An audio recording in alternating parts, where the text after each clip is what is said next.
गरीब पिता की दुख भरी कहानी। दोस्तों, ये कहानी आपको एक बार ज़रूर देखनी चाहिए।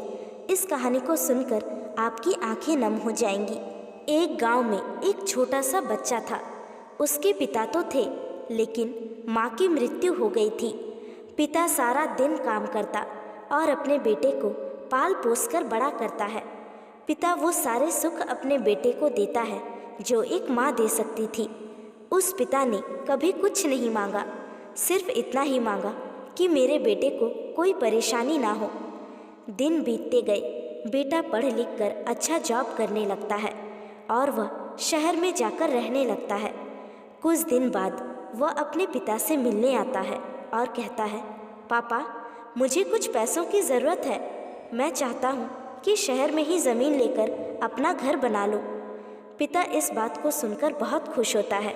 सोचता है कि मेरा बेटा एक ना एक दिन नाम करेगा।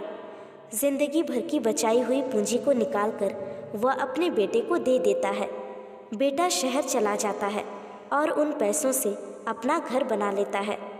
पिता इधर इंतज़ार करता रहता है कि मेरा बेटा एक ना एक दिन तो मेरे पास आएगा ही। जाएगा कहाँ?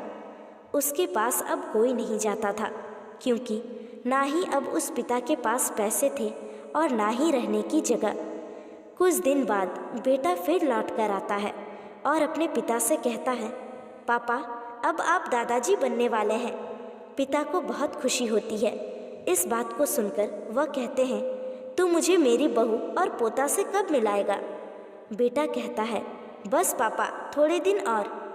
पापा, मुझे कुछ पैसों की ज़रूरत है, क्योंकि आजकल थोड़ा जॉब में खींच बीच हो रहा है, जिसके कारण से मुझे कुछ दिनों के लिए सस्पेंड कर दिया गया है।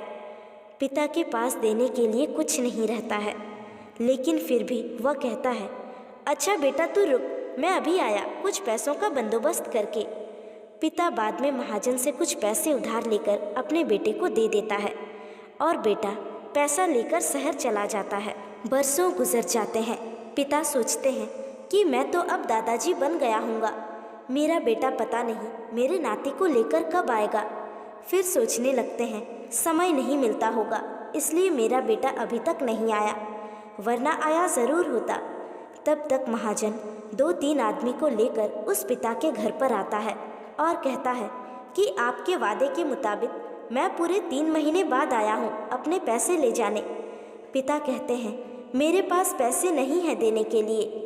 महाजन कहता है, जब पैसे देने नहीं थे तो आपने मुझसे उधार क्यों लिया? तभी पिता कहते हैं, ठीक है रुको, मैं तुम्हारे लिए पैसों का बंदोबस्त करके आता हूँ। और वहाँ के नज़दीकी अस्पताल में चले जाते हैं।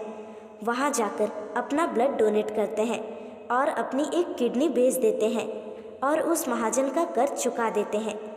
किडनी बेचने के बाद उनकी स्थिति और भी खराब हो जाती है और वह इस आस में जी रहे होते हैं कि मेरा बेटा एक दिन ज़रूर आएगा। इस आस में जीते जीते एक दिन पिता की मृत्यु हो जाती है, परंतु उस बेटे को अपने पिता को आग देना भी नसीब नहीं हुआ। तो साथियों, आशा करती हूँ आप सभी को ये कहानी पसंद आई होगी। अगर पसंद आई है तो नीचे कमेंट करके ज़रूर बताएं और ऐसी ही कहानियाँ रोज़ाना पाने के लिए हमारे चैनल को सब्सक्राइब करके बेल आइकॉन को प्रेस कर लीजिए। धन्यवाद।